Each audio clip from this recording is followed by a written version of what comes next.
Welcome to Do the Talk podcast. Here at Do the Talk, we teach regular people just like you how to invest in real estate. My name is Ibrahim, and my co-host here is Ahmed Lawal. Ahmed, how are you doing today? I'm doing good, Ibrahim. It's another day, it's another episode. We are happy to be here, like we always do. And this is a free informational and educational podcast about real estate. And if you're looking to, learn, grow, invest in real estate, you are at the right place. Yes. We always say every week, please like, share, and subscribe. Those three things are very important to us. We don't ask for any money to push out this content. We actually use our own money, time, and effort to be here. So all we ask for, if this ever benefits you in any way, is to like and share with other people. Ibrahim, Yes. today's topic is a very unique one, and it's about why some people take longer time to buy their first home. Yeah. You are very like the best person to dive Thank you into for that. this. You close house almost every week here in indie market, and you are very successful in what you do. Thank you. What are the things that you have seen over time that's cost people time before they make that leap of owning a home? That's a good question. Thank you. So far, there are various factors, and I'll start by saying the economy in general is one of the big reasons why it takes people so long to buy a home. Yeah. Of course, you know that even our fingers are not equal. Yes. The middle one is taller. So, what am I saying here? Some people, they have a good career, or they've decided to upgrade their life and go for another career. They have a good paying job, and and also they've met someone, or they learned that they have to build their credit up. That person has good credit and good, so essentially good financial knowledge and skills to navigate the system, and such a person in most cases will be able to buy a home before an individual that maybe really have someone that has that knowledge he or she can work with and guide them through. And also the person may be doing an average job where it takes some time to raise the money for the down payment. And so in general, everyone's finances is kind of different. So it will take some people it take them a very short period of time to get into the real estate market. Some people will take them longer time just because of the way also they manage their money. There's a saying that no matter how much you make, no matter what you make, what matters is, it doesn't matter what you make. What matters is how much you are able to keep. Yes. Okay. Yes. So, some people are able to keep more than other, even though they are making less than the other person. So finances is a big one. Now, the other one that I feel like is a sentiment. I call it sentiment because it shouldn't be a reason that you owe someone back, but because of the way culture, religion, and the society has, made it like a normal thing to consider before buying a home. It's one of the big factors, and it affects the immigrant community and the minority mostly versus the majority. So and these are very big factors. These are very a factor that we need to pay attention to and try to see how we can correct that, because when you look at it, a lot of people have lost money, or they have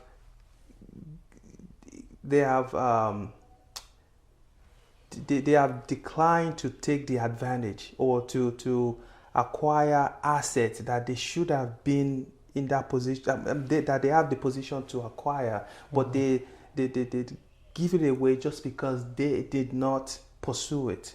So let me go straight to the point. What I'm trying to say here is that people don't stop. No, people will not get into real estate industry because maybe that person has not, you know, get married. That person is still single.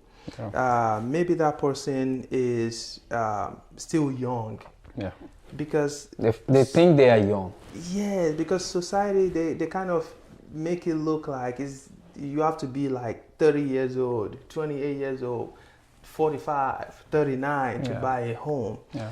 People they associate home ownership to being you have to be in a particular age before you can buy a home. Yeah. And we all know that as long as you are 18 or above, nobody will stop you from buying a home if you Yes. have a good job. Okay, Yes. so so age is one of the big factor. A lot of people they are waiting. Even though I know like a couple of people that they have a good job, you know, especially in the healthcare field. We know healthcare job as secure, like Yeah, way they secure than stable. yeah, secure, stable, and reliable than many other fields out there. They have a good job, but because of that person's age, he or she may find it difficult to get into the market just because of they are not even thinking about that. They see it as okay, they still have a lot of years to stay, and I mean that they can leverage on before they buy a home, not knowing that they are letting money, they are letting money, or they are not leveraging enough on what they can do, because the quicker you get into the market, the better for you. We all know that real estate, there's no better time to buy than yesterday or 5 years ago, as people will say. So, what am I saying here? Age perception, which is false to me. When you get into real estate quicker, the better for you. Okay. Marital status. People want to get married before they buy a home. That's very wrong. You can buy a home, and when you get married, if you and your partner choose to upgrade, fine. You already have something to trade with. You can sell that house. You can refinance the house. You can cash on that house and buy another one, making it two houses. If you want to keep the home, if you don't want to keep your fine, you're still gonna make money from it. As long as you buy in the right location, you wait for the house to appreciate before you want to sell or refinance it. So that is those two are big one. The last one that I think is the problem is not knowing how to manage your resources. Okay, you have. I've seen somebody that has $12,000 in a bank account, and me and this person were talking. Say, oh, I don't have much, but I have 12,000. Okay, good. What is going on with you? Well, my credit's okay, but there's one credit card. I said, what's wrong with the credit card? Oh, I owe $900 in that credit card. Why? So I said, okay, what's going on? You're gonna pay that? He said, no, I don't want to pay. I said, why? He said, because it's an AT&T. I took a phone and the phone damaged. I had an insurance. The insurance was saying that they're not gonna pay for that because the accident was more of it looks like it's a human damage, not not like a accidental. So because of that, they said they don't want to pay, so I incurred this debt because it's through Verizon, AT&T, sorry, through AT&T. So my point is, they took him to collection. I'm like, why would you have $12,000 in your account, pay that money and let it go, let you have a good credit so you can buy a home, because that is watching your credit.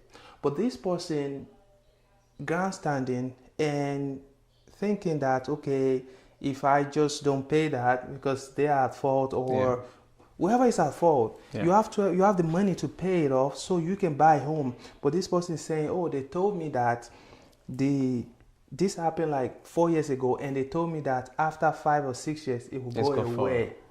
Now this person want to wait another 2 years to let that charges go away before buying a home. So what this person is not understanding, or is not able to comprehend, is that if he had bought a home that 4 years ago when it happened, it would have gained a lot of equity by now. Now, another thing that he doesn't understand now, let's say he had made the mistake. Now that you have the money, you want to wait another 2 years. Every single month, Yeah, In losing money. average, the builder add at least $1,500 to the cost of a home. Yeah. So when you count 24 months, they have to go up about more than $25,000. Yeah. And you're gonna wait And lose because that of 25. $900 and wait to let go 25,000. You see, and again, nobody guarantee what the interest rate will be then. Yeah. So my point is, we have to understand finances. If you don't understand it, try to meet with people and see, how you can better manage your finances. Yeah. So long story short, I was able to convince this person that, hey, it does not make sense. Yeah. You're missing out. So he paid, we sort out the collection and everything. This person is now a homeowner. Like, he bought a home, we closed successfully. But it took him a step, which is, I actually commend him that he came to my office and he talked to me, because if he didn't come and he's still saying he'll wait another 2 years, yes, he will buy a home then, but he will pay more. Yeah. And it's not just he lose out on all the equity. Yes, it's not just financially smart, to say the least, to wait another 2 years because of $900 from AT&T collection and everything. So, Ahmed, we can't stress this enough. There are a lot of reasons. There are different kind of example or personal experience that you've seen people and the way they manage their resources and everything. What else can you say to this, or what is your opinion about this topic? So, thank you, Ibrahim. I think the guy you just tell us about his situation is lucky. Because not so many people are lucky to talk to people like you to educate them on what they are missing out. I say that because a lot of time now, I don't tell people what they are going to gain anymore. I will tell them what they are missing out on. Because you see, people, when they see gain, they be like, well, they feel entitled to what they are going to gain. But when they tell them what they are missing out or the risk of not taking action, then that put them on an alert mode, because their dopamine is like, oh, if you don't do that, you're going to... They're missing this.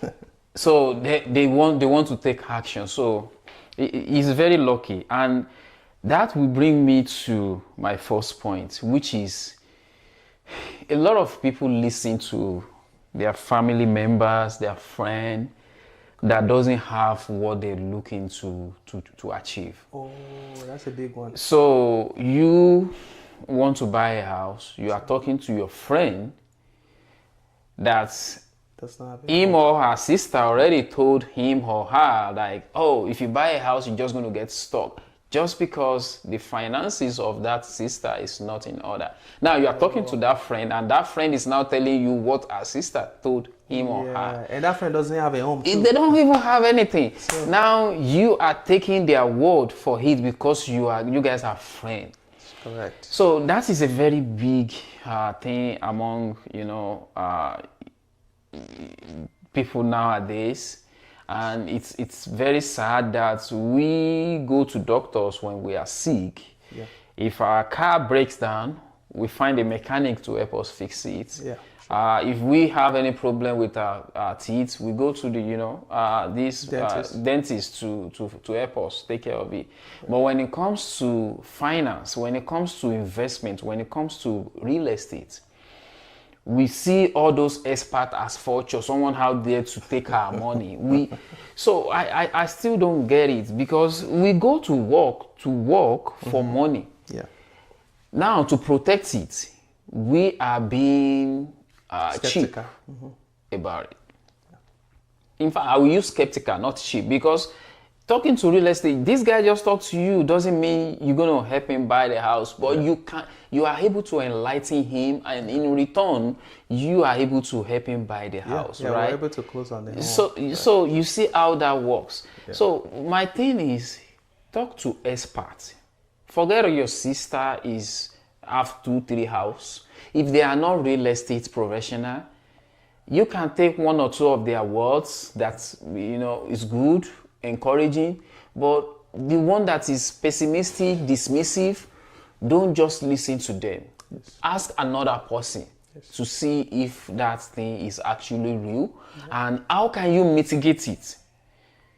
That is what knowledge is for. Everything is a risk. If you drink water the way you are not supposed to drink it, you will get hurt, either by choking or something.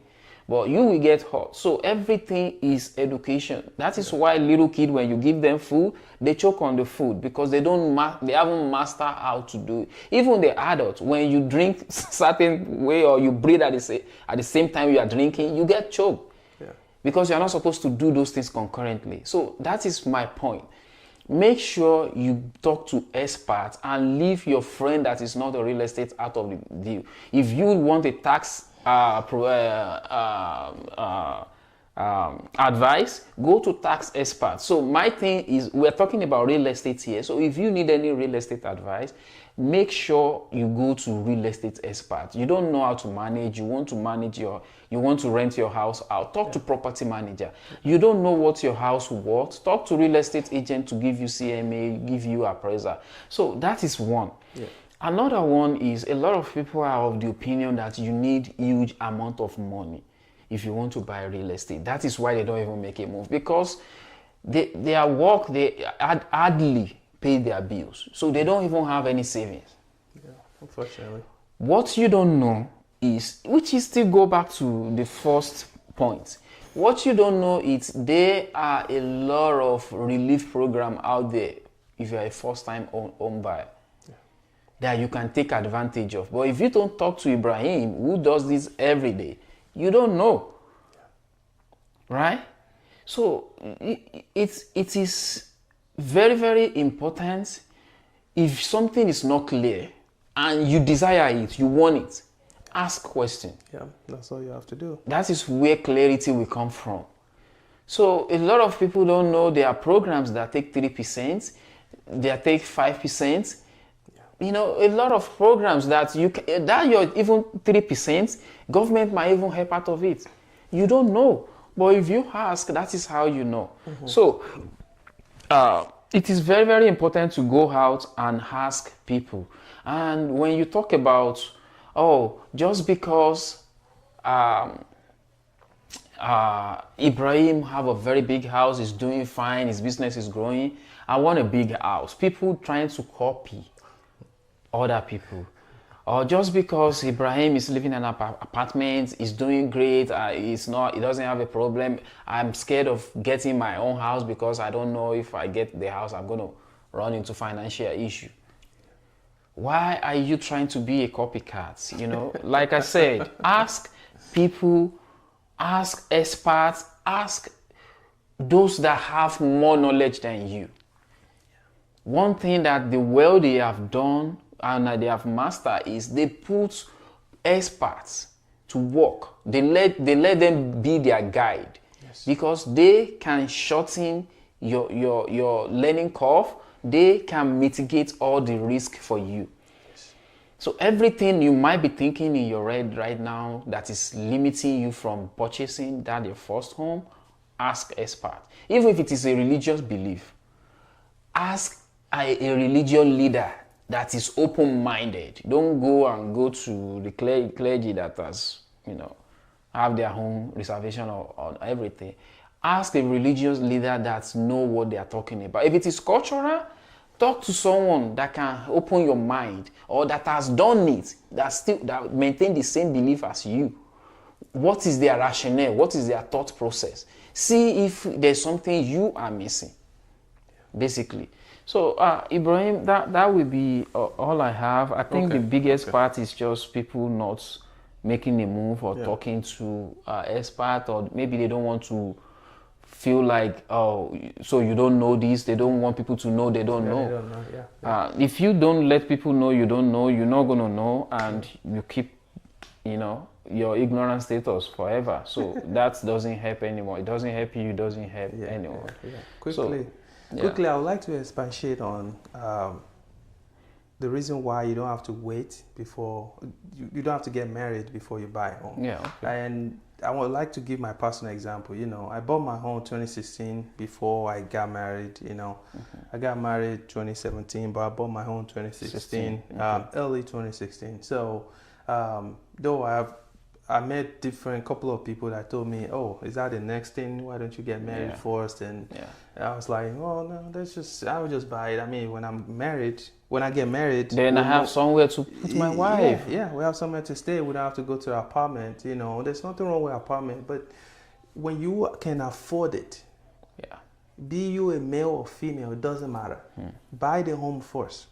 When you move, your partner, you get married, you and your partner move in that home. Of course, one day, you and him or you and her would decide to upgrade. Fine, there's nothing wrong with that. Now you've already have something to trade with. You can either sell it or refinance and keep the house. Then move on to the next one. One thing I will let you know is that buying that home, it serves as like a savings account. Because you're gonna build equity. If you stay there long enough, you cash a lot of money when you move out of that house. If you refinance or sell the house. Or you can get there are different products out there, e-lock, home equity loan, different kind of loan product that you can get, tap into it and use that money to reinvest. So technically you and your partner will have two homes when you upgrade. Then whatever you cash out from the existing home, you can use that, the exit home before you get the new one, you can use that to invest again. Before you know, you might even have 3 homes. So a lot of people miss out on this leverage. It's a very cool and strategic move that you can take if you understand it. And of course, you don't know what you don't know. So like Ahmed said, you have to reach out to people that knows. He's an investor. He's a property manager. He can tell you all the mistake he had made. Because trust me, nobody is mistake free. Nobody is mistake free. I've made a lot of mistakes. And I wouldn't want you to make the same mistake. Even though I told you I bought my home before 2016, that doesn't mean I didn't make a mistake. In fact, I can share a little one for you right now. If I know I would have bought 2 houses, how about that? That's one of the mistakes. Even though I told you I bought it before I got married, you'll be thinking, oh yeah, he did a great job. How about this? I messed up. I should have bought 2. Because I was pre-approved for the amount they want to give me. It's well enough to buy 2 homes. I was pre-approved for 240. Then I bought a home of 97,500. So don't even tell me I did well, because I would have done better. So what am I saying here? You need to get close to people that know what they are doing.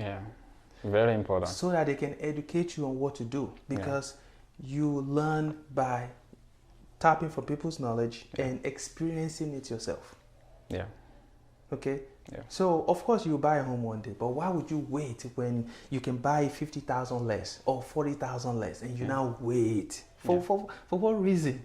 When you can get into it, learn. And another thing people don't know is that the habit of getting into that challenge, knowing how to adjust to it and eventually adjust to that challenge, that alone is a big deal. It is.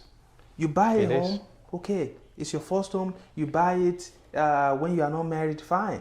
But now you have adjusted to that payment, you are used to that payment. That alone is a challenge, because a lot of people will not be able to withstand that. But now you've conquered that. Now you know how to manage your money. Because the truth is, the more money I have in an account, the more I spend. I'm sure it applies to a lot of people. But when you are able to balance your budget, you pay your mortgage, you buy your, Gucci, your Fendi, and all those stuff, and you are still fine. It means now you have adjusted to the system. Because most of the time when we look at W2 at the end of the year, we always think the IRS is lying.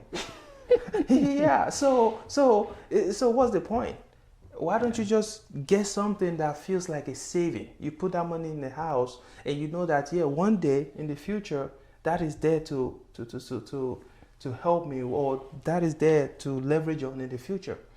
So that's that on that. But now, quick question for you, Ahmed. I've met a lot of, because of the job that I do, and I'm sure you've met a lot of people that have come to you and explain what I'm about to ask you, even though I haven't asked you yet. But I'm pretty sure you've met people like that. Now, the question is, have people come to you and talk about, okay, I'm not buying a house now because I'm building a home in Nigeria right now.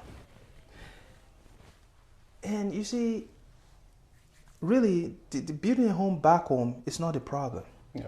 It's about knowing which one is the priority. Yeah. That is what I would like to see. What do you think about it? Yeah, that's a very, very, very controversial Very, topic. very controversial, yeah. There's nothing wrong, just like you said, in building houses back home for us that are immigrants, you know, dual life, so to say. There's absolutely nothing wrong with it. But my question really to the person that want to build back home first will be, what are you doing here? Do you have your own company? How comfortably do you live? Yes.